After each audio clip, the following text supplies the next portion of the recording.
The truth never sold a ticket.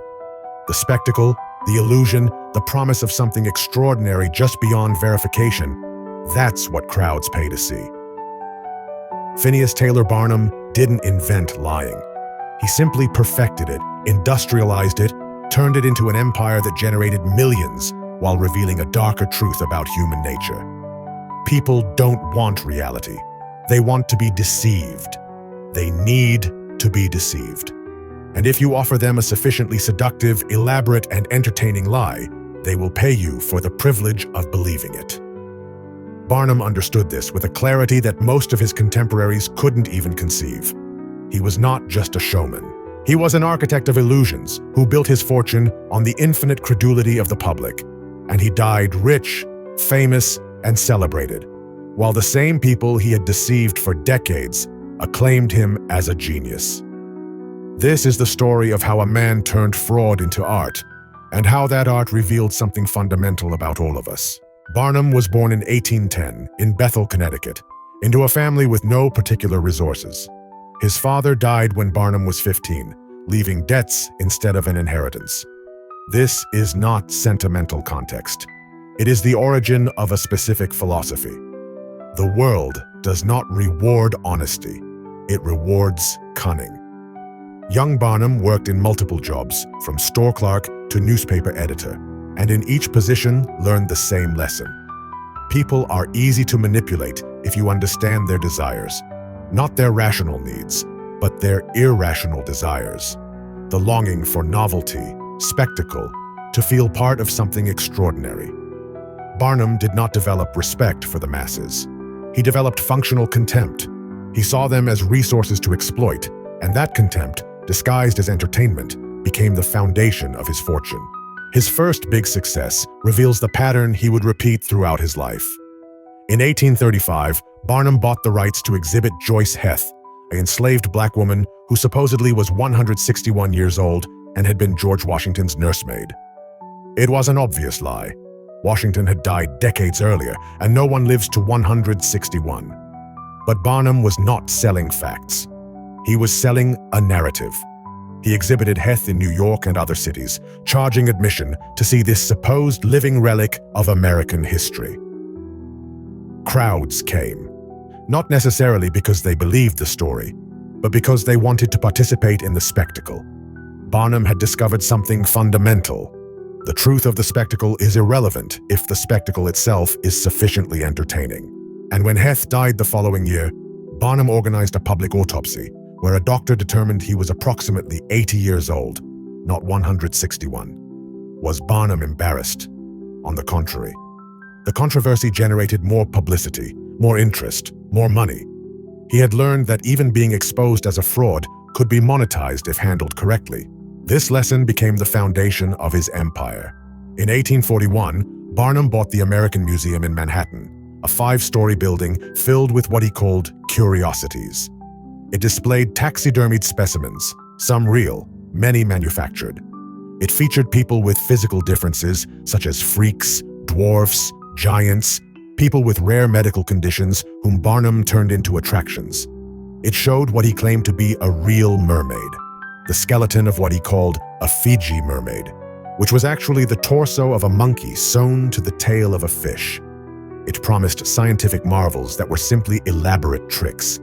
And the museum became New York's most popular attraction, visited by millions during the decades Barnum operated it. Not because the exhibits were authentic. No one who critically examined the Fiji mermaid would believe it was real. But that didn't matter.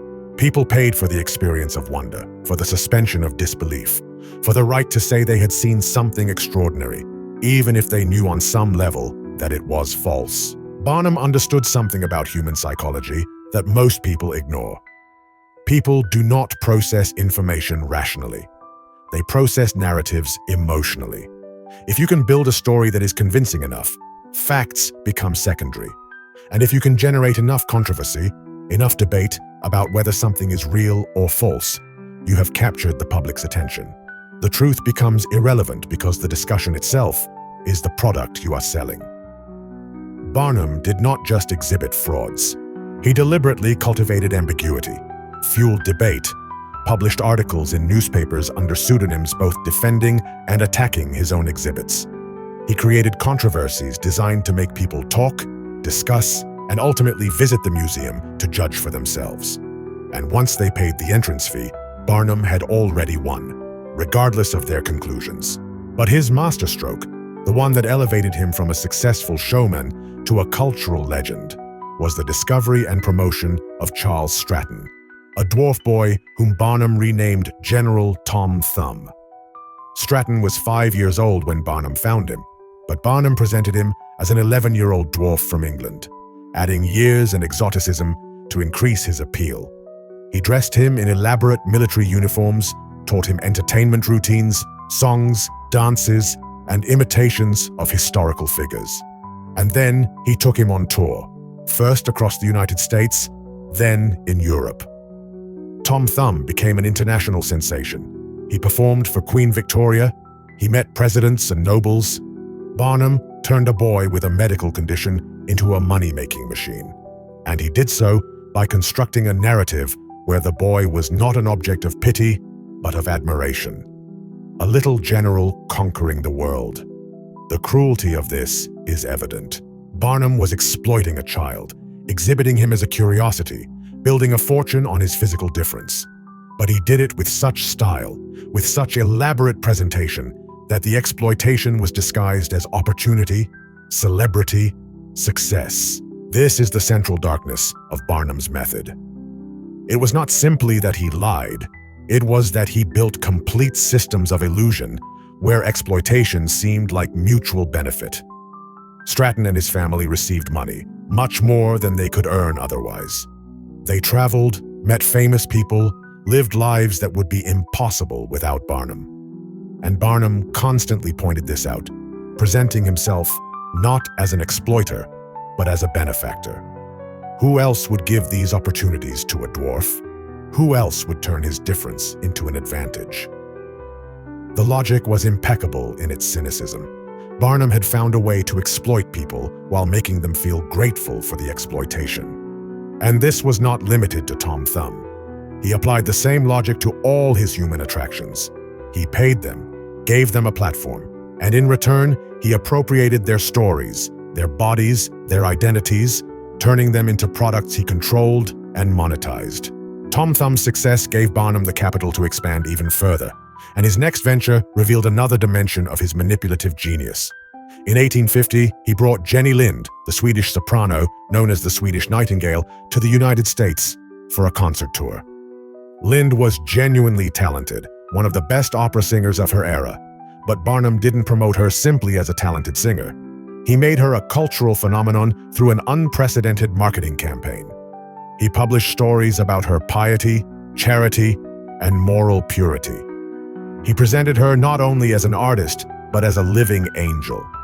He generated massive anticipation through ticket auctions where prices reached stratospheric sums.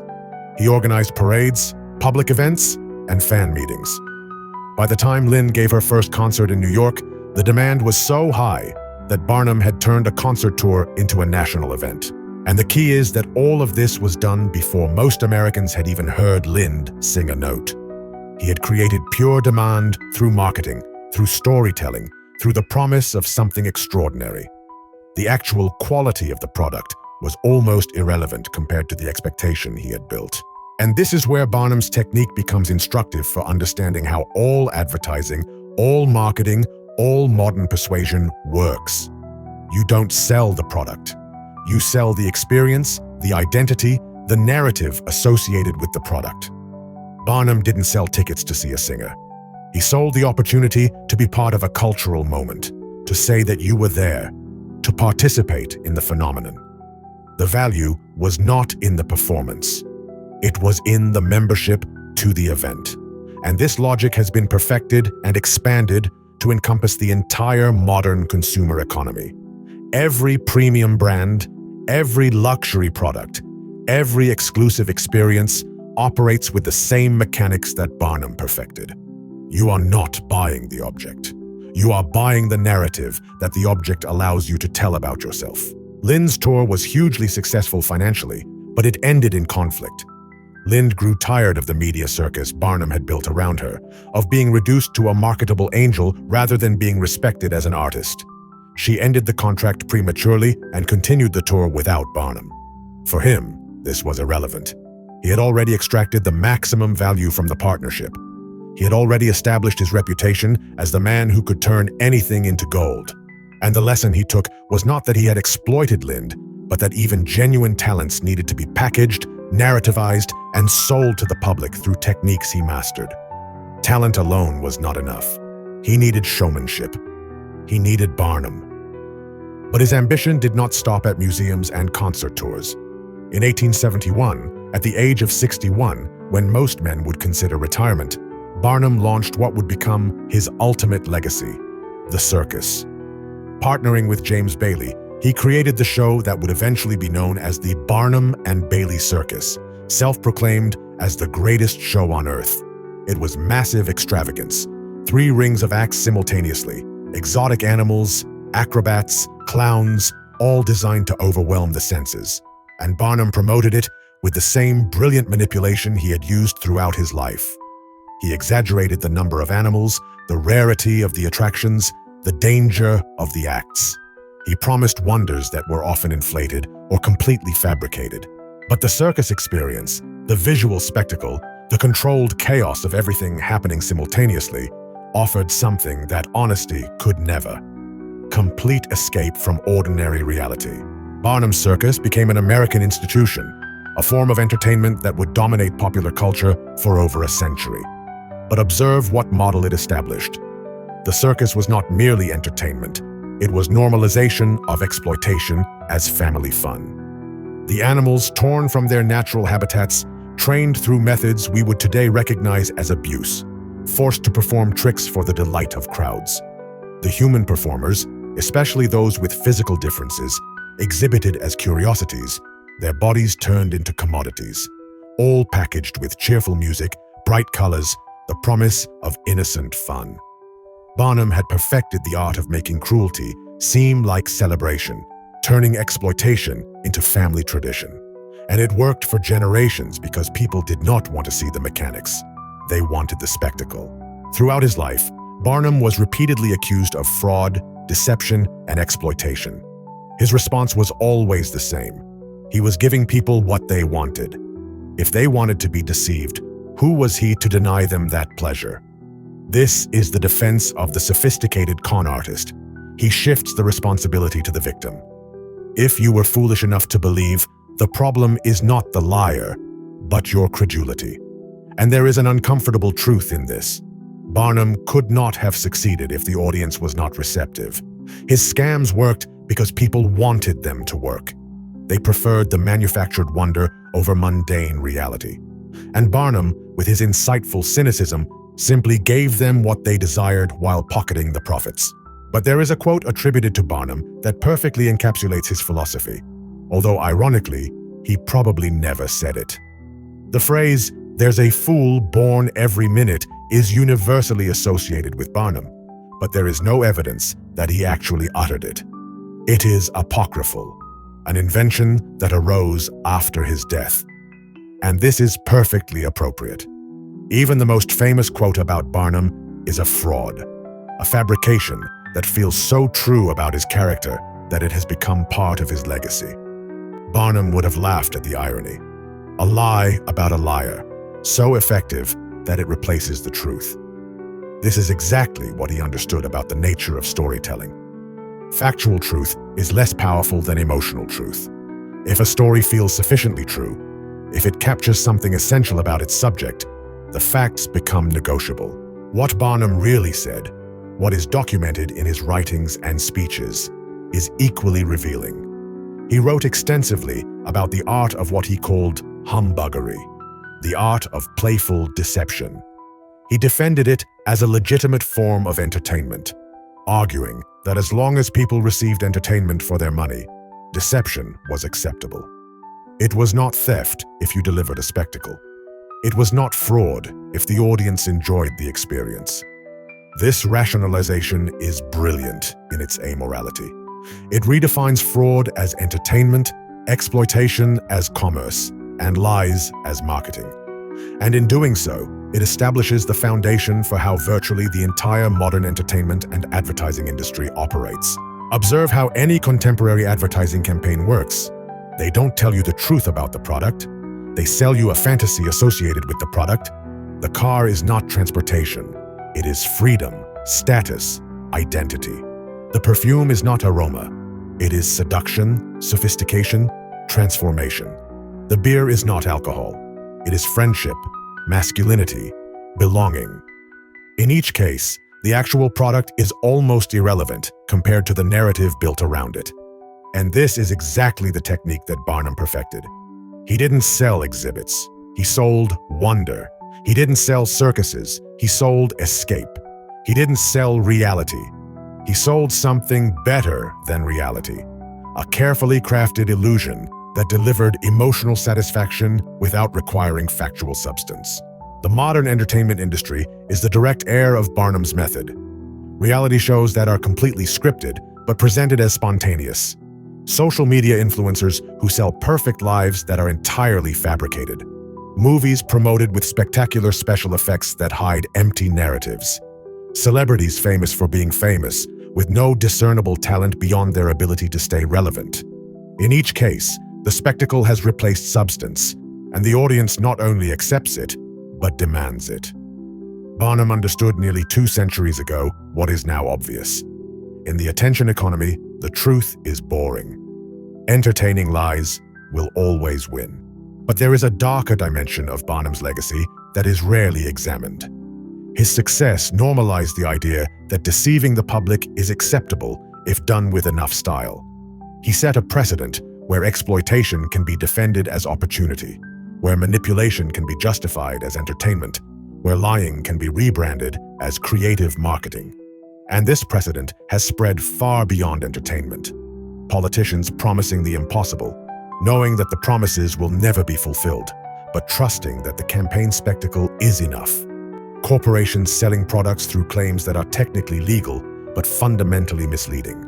Self-help gurus selling transformation without delivering anything but empty words and inflated expectations. All are using Barnum's manual. All understand that you can build fortunes on lies if the lies are sufficiently entertaining.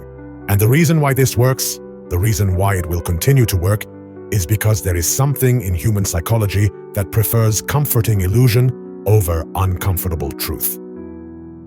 Schopenhauer wrote that life oscillates between suffering and boredom. Barnum offered a third option: distraction. It did not eliminate suffering or boredom. It simply provided a temporary escape elaborate enough for you to forget both as long as the show lasted. And people gladly paid for that forgetfulness, knowing on some level that they were being deceived, but valuing the deception more than the alternative of facing their lives unfiltered. Barnum died in 1891, wealth beyond anything he could have imagined in his poor youth in Connecticut. He had an elaborate funeral, laudatory obituaries, recognition as one of the great American entrepreneurs. His circus continued for over a century after his death, finally closing in 2017, not due to moral recognition of its inherent cruelty, but because of economic changes and cultural sensitivities regarding the treatment of animals. But Barnum's method never died. It transformed, digitized, expanded. Every ad you see, every product promising transformation, every influencer selling manufactured authenticity, every politician promising simple solutions to complex problems, all are executing variations of the same program Barnum wrote. He did not invent the lie. He invented the industrialization of the lie as an art form and business model. And here is the final truth, the most disturbing one. Barnum was not the aberration. He was the prophet. He saw more clearly than his contemporaries what humans truly value: not truth, not substance, not authenticity, but spectacle, narrative, the illusion of the extraordinary. He built an empire on that understanding, and that empire never really ended. It simply expanded to encompass almost the entire modern culture. We live in the world Barnum predicted and helped create, where the line between reality and performance has become so blurred that we no longer bother to distinguish. where deception is not scandal, but strategy, where exploitation is not crime, but content, where lying is not transgression, but technique. The question you must ask yourself, the only question that matters after examining Barnum's life and methods, is not whether his techniques were ethical. Obviously, they were not. The question is, how much of your own life is built on the same illusions he sold? How many products have you bought not for their function, but for the narrative they promised? How many experiences have you pursued not for their substance, but for how they would look on your social media? How many times have you chosen the entertaining story over the boring truth?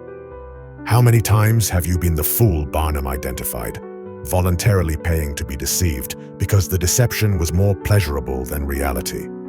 And if you recognize those moments, if you admit that you have been the audience that made Barnum and all his heirs possible, what will you do differently? Or will you simply buy another ticket for the next show, knowing it is false, but valuing the illusion anyway? Barnum bet his fortune that you would choose the show, and he died rich. What does that say about you?